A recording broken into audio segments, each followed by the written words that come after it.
자, 우리가 이 콜레스테롤이라는 게 나쁜 것만 있는 게 아니고 반대로 좋은 역할을 하는 콜레스테롤도 있다 해서 찾아내는 게 바로 HDL, 고밀도 지단백 콜레스테롤이고, 이 HDL 고밀도는 높을수록 좋기 때문에 얘만 낮을수록 병이고 나머지는 높을수록 병입니다. 그래서 딴 것들은 중성지방 낮추는 법, LDL 낮추는 법인데 HDL은 올리는 법, HDL 늘리는 법이 되겠고, 오늘 이 시간에 HDL 낮은 분들, HDL 늘리는 방법에 대해서 설명드리도록 할게요.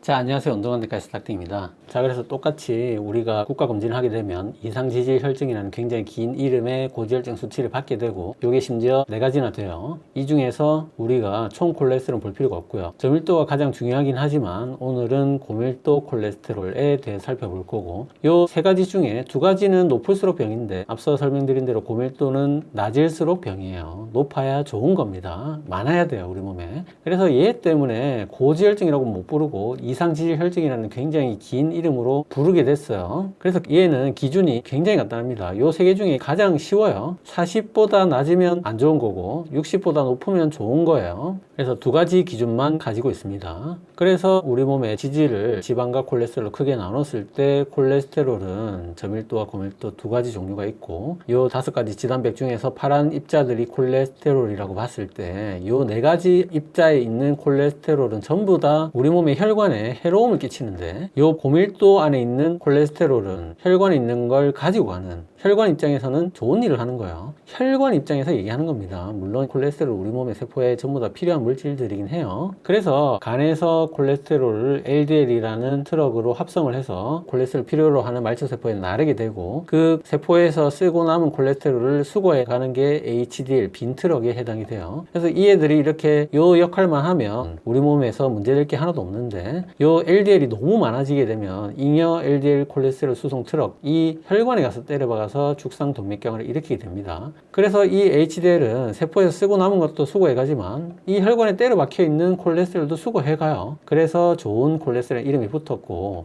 이렇게 혈관에 쌓이는 물질들을 밖으로 빼내는 청소부 같은 역할을 한다. 이게 오해가 있으면 안 되는 게, 좋은 콜레스테롤이라고 하는 거는 100% 이 죽상 동맥경화 혈관 입장에서만 좋은 거예요. 사실은 세포 입장에서는 LDL도 좋은 거예요. 필요한 콜레스테롤 들고 오니까. 하지만 우리가 LDL이 모자라서 문제가 될 일은 현대 성인에서는 거의 발생하지 않습니다. 대부분은 LDL이 너무 많아서 잉여 LDL이 혈관에 때려박는 죽상동맥경화, 심근경색, 뇌경색이 생기는 게 문제고, 이런 현대인에서 죽상동맥경화를 일으키는 주범이 LDL이 맞아요. 근데 HDL은 그런 죽상동맥경화를 막아주는 역할을 하게 되고, 그래서 HDL이 낮은 사람은 LDL이 높은 것처럼 똑같이 죽상동맥경화에 안 좋은 역할을 하게 됩니다. 그래서 실제로 중성지방 HDL, LDL을 우리 몸의 혈관에 죽상동맥경화를 얼마나 일으키는지, 심내혈관 합병증을 일으키는 그 정도를 수백 편의 논문을 메타 분석을 해봤을 때, 여기서 물론 난 HDL이라고 되어 있지만 오늘 그렇게 설명하는 건 너무 복잡하니까 LDL이라고 그냥 이해를 하시면 돼요. LDL 높은 게 죽상동맥경화 가장 위험이 되고, HDL 낮은 것도 위험이 되지만 LDL 높은 것만큼은 아니에요. 그래서 LDL이 높을수록 심혈관 위험을 일으키는 거는 HDL이 높고 낮음에 비해서 거의 차이가 없어요. 이 두 직선이 붙어 있잖아요. 근데 보면 HDL이 낮을 때 심혈관 확률이 올라가는 거는 LDL이 높고 낮음에 비해서 갭이 굉장히 큽니다. 그래서 이 LDL이 굉장히 높은 사람이 HDL이 아무리 높다고 해도 HDL이 낮고 LDL이 낮은 사람보다 더 위험하다는 거예요. 자, 요거 이해를 잘 하셔야 됩니다. 자, 요 선보다 심혈관 위험의 정도가 더 높잖아요. 요 사람이 HDL 높고 LDL 높은 사람이고, 요 사람이 HDL 낮고 LDL 낮은 사람인데, 둘이 비교를 했을 때 HDL이 아무리 높더라도 LDL 높은 사람이 결국 더 위험하다는 거예요. 그래서 요 그래프 하나만 봐도 LDL 높은 게 HDL 낮은 것보다 더 중요하고, 그래서 결론적으로 LDL 높은 게 갑이라는 거예요. 자, 그래프에 다 증명이 되어 있습니다. 자, 요 그래프 하나만 봐도 증명이 되죠. 요 그래프가 그냥 한 사람 피 뽑아서 나온 게 아니에요. 수백 명의 사람을 연구한 논문, 그 논문을 다시 수백 편을 메타 분석한 그래프입니다. 그래서 좀 싱거운 얘기일 수도 있는데, 오늘 이 HDL 영상의 결론으로 사실 HDL이 아무리 높아봤자 LDL 높으면 다 소용이 없어요. 그래서 나는 LDL이 엄청 높은 게 걱정이 돼서 HDL을 왕창 늘려서 이걸 만회를 해야지, 이런 생각은 전혀 옳지 않다는 거예요. LDL 높으면 HDL 높아봤자 소용이 없습니다. 자, 그러면 HDL이 낮은 사람은 주로 어떤 사람들일까요? 지난 시간에 이어서 여자가 HDL 낮은 사람이 많을까요? 남자가 HDL 낮은 사람이 많을까요? 자, 중성지방은 제가 지난 시간에 남자의 병이라고 설명드렸어요. 자, HDL 낮은 것도 그러할까요? 네. 역시 HDL이 낮은 것도 남자의 병이고, 심지어 여성분들이 폐경 이후에 HDL 낮은 확률이 급격하게 올라가도 끝끝내 못 따라잡는 게 HDL이에요. 그래서 HDL 낮은 병은 정말 남자의 병입니다. 정말 사나이 병이에요. 그래서 평균적으로 남자가 여자보다 2.5배나 많습니다. 그리고 심지어 나이가 들수록 점점 증가해요. 이게 젊을 때는 어떤 대사증후군의 일환으로 중성지방이 높으면서 남자들이 HDL 낮은 경우가 많고, 나이가 들면서 이거는 좀 다른 양상일 수 있는데, 이런 고연령 노인분들에서는 전체 콜레스테롤이 떨어지면서 또 HDL이 떨어지는 경향이 있어요. 그래서 나이가 들면서 점점 증가하고, 남자에서는 굉장히 꾸준하게 HDL 낮은 환자들의 확률이 높습니다. 그래서 여기서 LDL, 저밀도 콜레스테롤이 간에서 합성이 돼서 세포막이나 성호론, 비타민 D를 만드는 세포들의 콜레스테롤을 공급하고 간으로 들어오게 되는데, 여기서 세포가 쓰고 남은 콜레스테롤을 간에서 신생고밀도라는 빈 트럭이 합성이 돼서 출동을 해서 세포에서 잉여 콜레스테롤 회수해서 빵빵하게 콜레스테롤을 채우고 다시 간으로 들어가는 게 HDL의 역할이에요. 이게 죽상동맥경화에서도 똑같습니다. 역시 저밀도가 혈관에 때려박으면 그거를 신생고밀도 빈 트럭이 와서 일부 수거해가는 게 죽상동맥경화를 예방하는 원리고, 이게 아무리 수거를 해봤자 때려박는 게 엄청 많아지면 소용이 없는 게 LDL이 갑이라는 그 원리예요. 그래서 어떤 이유로 LDL이 저밀도가 100년 만에 40대에서 120대로 늘어나면서 죽상동맥경화가 급격하게 늘어났는데, 이게 신생고밀도는 100년 만에 이만큼 늘어나지 못했기 때문에 지금 심근경색에 죽는 환자가 많은 거고, 중성지방은 별도로 LDL 트럭의 크기를 작게 만들고 이 빈 트럭의 대수를 줄임으로써 또 심혈관 위험에 기여를 해요. 그래서 중성지방이 높고 고밀도가 낮은 거는 보통 한 세트로 가게 되고, 이렇게 한 세트로 두 개가 같이 있는 거를 대사증후군이라고 합니다. 그래서 HDL이 낮은 게 여러 가지 이유가 있지만, 대사증후군 때문에 중성지방이 높아서 HDL이 낮은 경우가 많아요. 그래서 이상의 결론을 종합해 봤을 때 심혈관 위험에서 저밀도 높은 게 갑이고, 고밀도 낮은 게 그 다음이고, 중성지방 높은 것도 일부 기여하지만 저밀도 고밀도만큼은 아니라는 게 결론이 되겠고, 자, 그러면 HDL 분명히 가이드라인에는 60 넘으면 좋은 거라고 돼 있어요. 그러면 70이면 더 좋고 100이면 더 좋고 150이면 엄청 좋겠네, 이런 생각을 할 수가 있잖아요. 그런데 예전에는 HDL이 낮은 거에 초점을 맞춰서 연구가 활발히 진행이 됐는데, HDL이 낮으면 심혈관 위험이 올라가고 사망률이 올라가는 거는 확실히 맞아요. 이거는 뭐 암까지 포함한 총 사망률을 보더라도 HDL이 낮은 거는 명백하게 안 좋습니다. 근데 HDL이 높은 거, 너무 높으면 오히려 또 문제가 없나? 자, 이거를 살펴보니까, 자, 심뇌혈관 합병증을 포함한 올코즈 모탈리티 전체 사망률을 봐도 HDL이 어느 정도까지는 높으면 사망률이 떨어지지만, 남자에서는 73.5가 넘으면 도리어 사망률이 올라가고, 여자에서는 좀 높긴 해도 92.8이 넘으면 사망률이 도리어 증가하는, 자, 요 그래프 많이 봤죠. 요런 모양을 J커브라고 해요. 자, HDL이 너무 높을 때 J커브가 나타난다는 거예요. 자, HDL도 혈압 당뇨처럼 너무 높으면 오히려 또 J커브가 나타난다는 거예요. 그래서 그 적정한 수준이 남자는 73.5, 여자는 92.8이라는 거예요. 그래서 남자는 뭐 70까지는 확실히 도움이 되는데, 뭐 80 넘어가는 거는 썩 그렇게 좋지도 않다, 이렇게 이해하시면 되고요. 여자는 뭐 한 90까지는 높으면 높아서 좋은데, 뭐 예를 들어서 100 넘어간다, 이런 사람은 도리어 건강에 안 좋을 수도 있다, 이렇게 말하는 게 정확합니다. 자, 그 이유가 뭔가? 자, HDL이 이렇게 극단적으로 올라갈 때는 음주라든지 고지방식이라든지 뭔가 안 좋은 방법으로 올라가는 사람들이 많고, 자, 그런 식으로 안 좋게 올라간 HDL이 너무 과량이 되면 이 HDL의 성상이 달라지게 돼요. 얘들이 좋은 역할을 하는 빈 트럭이 아니라 뭔가 트럭의 앞대가리도 바뀌고 역할도 좀 바뀝니다. 그게 콜레스테롤 역수송하는 기능도 떨어지고, HDL이 원래 염증은 떨어뜨려야 되는데 염증을 도리어 올리게 되고, HDL이 혈전을 떨어뜨리는 효과가 있는데 혈전도 도리어 올라가더라는 거예요. 그래서 이런 거를 디스펑셔널 HDL, 기능을 못하는 HDL이라고 부르고, 이 기능을 못하는 HDL을 살펴보니까 이 트럭의 앞대가리가 아포 A1이라는 좋은 걸로 돼 있었는데 아포 C3라는 안 좋은 트럭의 앞대가리로 교체가 돼 있더라는 겁니다. 그래서 HDL이 너무 높으면 디스펑셔널 HDL의 비율이 많이 올라가기 때문에 HDL이 보통 적당히 높은 사람들이 건강이 좋지, 극단적으로 높은 사람은 도리어 나쁠 수도 있다, 이렇게 말하는 게 정확한 의학적 팩트가 되겠습니다. 자, HDL 원리와 어떤 사람들이 HDL이 낮은지 이런 통계나 원리들을 살펴봤고, 자, 이제부터 오늘 영상의 정답, HDL 올리는 방법, 크게 두 가지 카테고리로 설명을 드릴 거예요. 첫 번째는 생활습관 교정, 두 번째 약물입니다. 자, 요 두 가지 오늘 정답 이제부터 설명드릴게요. 자, 오늘도 한국지질동맥경화학회에서 나온 2018년 이상지질혈증 치료지침서의 4판을 참고하도록 할게요. 자, 우리나라 고지혈증 가이드라인이죠. 자, 저HDL 콜레스테롤 혈증. 자, 여러 가지 고지혈증이 좋다는 식단들이 있어요. 그게 뭐 대시 식단, 뭐 지중해 식단, 발티케 식단 이런 게 있고, 이거를 굉장히 연구를 많이 했는데, 뭐 LDL과 중성지방이나 영향이 있을 수도 있는데, 자, HDL은 이 식단들은 전부 다 명확한 증명 결과가 없고 어떤 권고안도 제시되지 않습니다. 뭐 어떤 특정 식단을 권유하지 않는다는 얘기예요. 자, 그리고 불포화 지방은 뭐를 불포화 지방으로 대체했을 때 뭐 얼마가 올라가고 뭐를 대체했을 때 얼마가 올라가고 이렇게 다 어느 정도 효과가 있는 걸로 돼 있고요. 그래서 특별히 식사 권고는 하지 않지만 뭐 대체했을 때 일부 개선 효과가 있을 것으로 전망했다. 자, 이렇게 돼 있죠.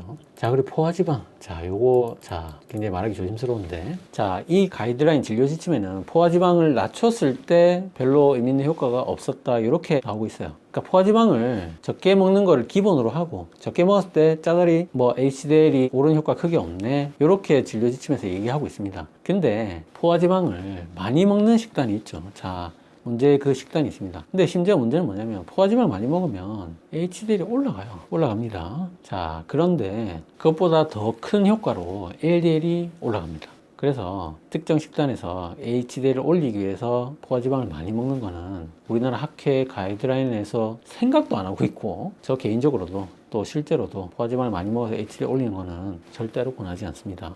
자, 여기서 말씀드린 대로 지금 포화지방을 줄이는 거는 뚜렷하게 효과가 없다 이 말이죠. 자, 그 말이고, 자, 트랜스 지방도 일부 불포화 지방으로 대체하면 HDL이 개선 효과가 있어요. 단백질은 별로 효과가 없고요. 자, 여기까지 바탕으로 생활습관 교정 정리해보면, 자, 식단 모두 명확한 효과 증명 안 됐죠. 자, 술 있어요, 술. 술이 좀 특별한 게, 술 먹으면 HDL이 올라갑니다. 거의 웬만하면 올라가요. 그래서 뭐 음주를 하는 사람은 하루에 한 잔 정도 먹는 거는 괜찮다고 하는 게 뭐 여러 가지 이유가 있지만 HDL이 올라서 그런 좋은 이득이 있는 것도 사실이에요. 그런 이유도 있습니다. 하지만 이 술을 먹어서 HDL이 올라가는 거는 디스펑셔널 HDL이 많이 올라가요. 그래서 HDL 올라가는 효과가 확실히 있지만 긍정적이지가 않습니다. 이게 이런 원리로 올라가게 되는데, 요게 또 중성지방도 많이 올려요, 술이. 그래서 HDL을 올리기 위해서 절대로 술을 권하지는 마라 가이드라인에 딱 나와 있습니다. 그리고 술을 먹는 분들은 HDL 높다고 내가 좋아할 게 아니고 하루에 한 잔 이하로 줄이셔야 돼요. 자, 그 다음에 아까 말한 대로 포화지방 더 먹으라는 가이드라인은 없어요. 만약에 더 먹게 되면 HDL이 분명히 올라가지만 LDL도 올라간다는 사실을 알고 있어야 됩니다. 그리고 불포화지방은 탄수화물이나 트랜스지방을 불포화지방으로 대체하면 다소 효과가 있어요. 하지만 이것도 불포화지방을 더 먹으라는 얘기는 아닙니다. 늘리거나 추가하라는 얘기가 아니고, 대체했을 때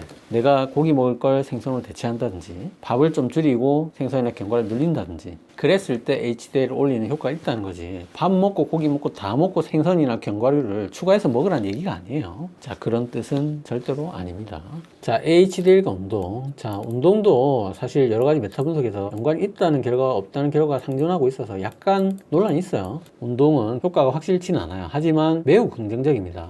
어떤 연구에서는 극단적으로 운동했을 때만 확실히 효과가 있었다 이런 연구도 있어요. 하지만 이렇게 운동으로 올라가는 HDL은 대부분 펑셔널 HDL이 많아요. 기능이 좋은 건강한 HDL이 많습니다. 그래서 HDL이 낮은 사람은 반드시 운동하셔야 돼요. 뭐 오르든 안 오르든 분명히 오를 수 있는 어떤 여지가 있고 그 효과가 굉장히 긍정적이기 때문에, 그리고 모든 심혈관 측면에서 이롭기 때문에 HDL 낮은 사람은 반드시 운동하셔야 됩니다. 그 다음에 중성지방이 높은 사람은 낮추면 거의 확실히 올라갑니다. 이게 가장 확실해요. 아까 설명드렸지만 중성지방이 높으면 HDL이 떨어지거든요. 그래서 이런 걸 대사증후군이라고 하는데, 이런 대사증후 측면에서 HDL이 낮은 사람, 즉 중성지방 때문에 HDL이 낮은 사람, 이런 분들은 지난 시간에 설명드린 중성지방 낮추는 법, 살 빼고 운동하시고 탄수화물 비율 줄이고 경우에 따라 뭐 피브레이트 쓰고 이렇게 하면 100% HDL 올라갑니다. 이게 가장 효과도 확실하고 그 기능도 가장 긍정적이에요. 그러니까 중성지방 높아서 HDL 낮은 사람은 어떻게 보면 가장 답이 명확하고 가장 쉽게 해결되는 사람이라고 할 수 있어요. 자, 그 다음에 금연, HDL이 흡연자에게서 5.7% 정도 낮은 걸로 나와 있고, 금연하면 HDL 성분은 유의하게 상승했다는 연구가 있어요. 그래서 금연은 HDL이 확실히 올라가고 심혈관계의 어떤 모든 면에서 다 유익하기 때문에 이것도 아주 확실한 방법이 되겠습니다. 그래서 이 세 가지는 지금 생활습관 교정에서 확실하게 증명된 방법이라고 할 수 있어요. 자, 그러면 뭐 HDL 높이기 위해서 금연하고 운동하고 중성지방 낮추기 위해서 살 빼고 뭐 여러 가지 약물도 쓰고 뭐 그런 노력은 내가 할 건데 HDL 높이는 약은 없나? 자, HDL을 높이기 위해서 가이드라인에서 권고하는 약이 딱 두 가지가 있습니다.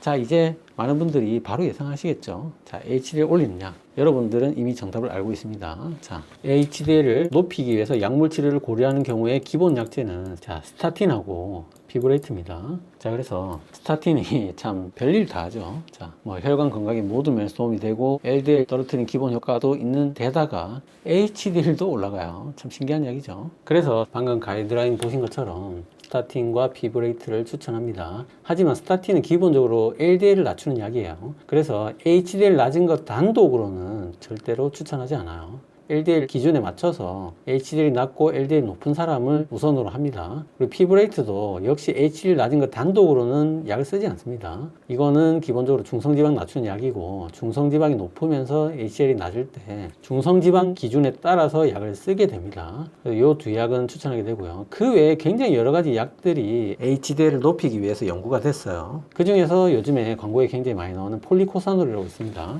근데 이 폴리코사놀 제가 논문 여러 가지 많이 찾아보고 자료들도 여러 가지 봤는데 아시는 분들은 아시지만 굉장히 특이했어요. 이게 폴리코사놀 논문 중에서 쿠바 논문만 폴리코사놀이 효과 있다고 연구가 나와 있었고, 그리고 쿠바 논문 아닌 것 중에서도 쿠바산 폴리코사놀만 또 효과가 있는 걸로 나왔어요. 그러니까 쿠바 논문이 아니거나 쿠바산 폴리코사놀로 연구를 안 하면 전부 효과가 없는 걸로 나오거든요. 그래서 이게 뭐 말이 안 되잖아요, 사실. 뭐 그러면 미국에서 만든 스타틴만 효과가 있고 한국 스타틴이 효과 없다, 이런 말이랑 똑같은 건데, 어쨌든 쿠바산 폴리코사놀이 예를 들어서 진짜 효과가 있다고 칩시다.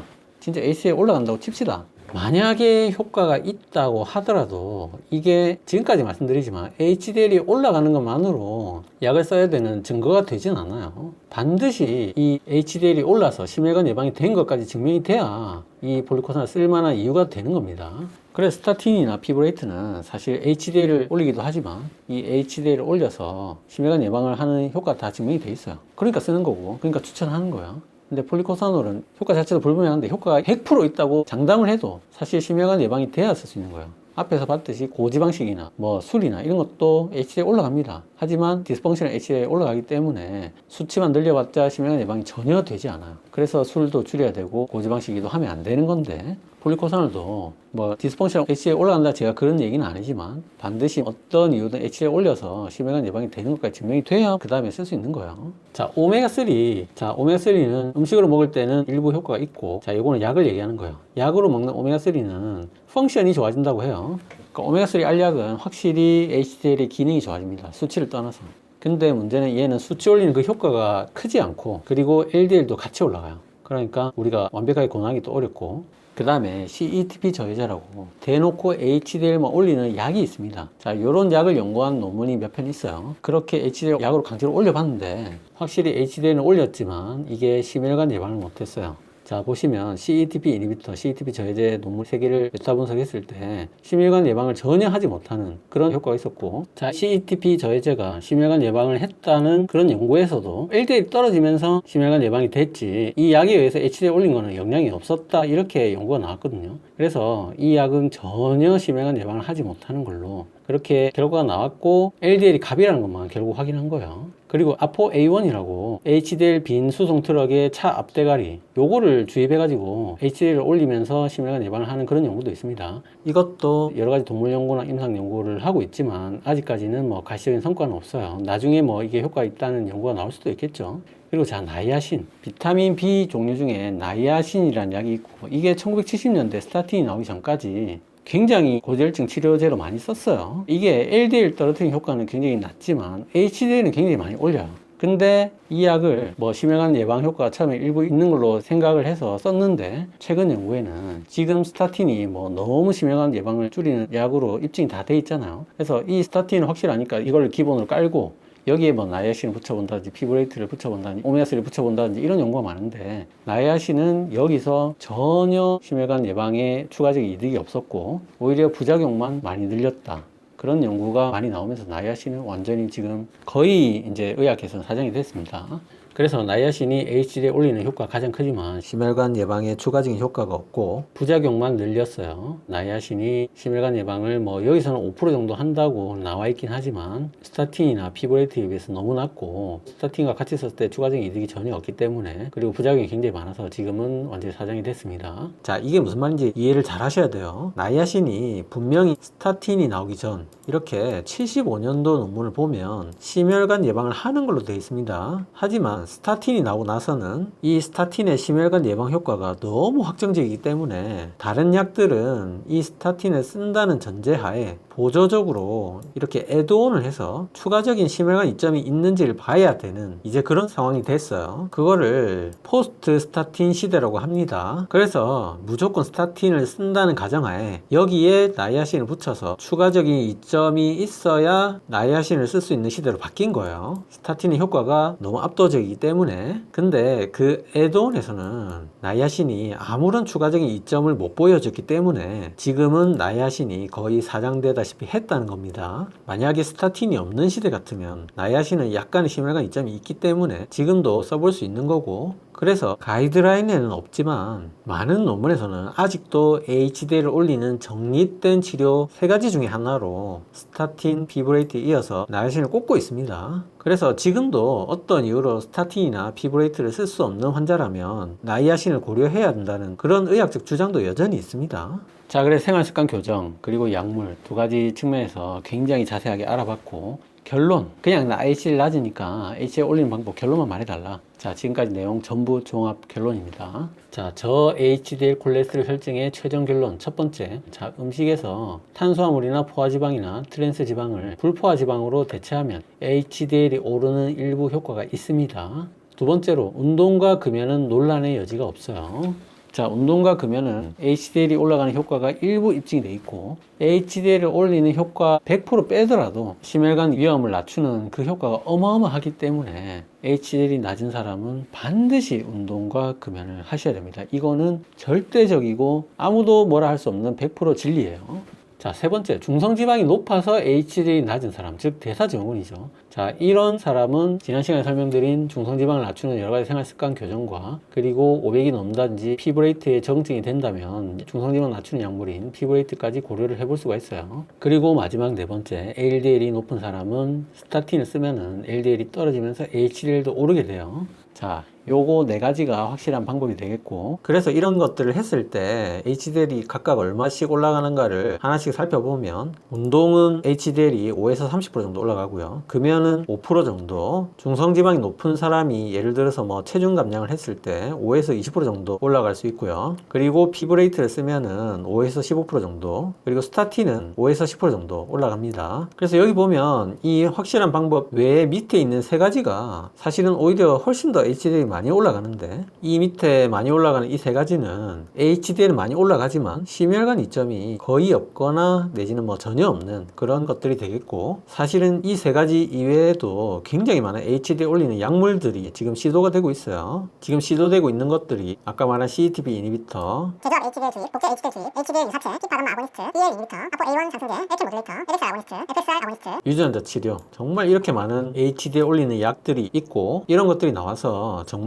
HDL이 낮아서 심혈관 위험 있는 사람들이 이런 치료로 HDL도 많이 올리고 심혈관 예방도 되는 그런 시대가 언젠가는 오겠지만, 그 전까지는 이렇게 HDL이 많이 올라가는 치료들은 아직까지 심혈관 효과가 없기 때문에 HDL이 낮은 사람들은 너무 조바심 내지 말고, HDL이 비록 조금밖에 안 올라가지만 심혈관 효과가 확실히 증명된 이 4가지 방법들을 하면 되겠습니다. 자, 지금까지 HDL 올리는 방법에 대해서 설명드렸고, 오늘도 세 줄 약으로 마무리할게요.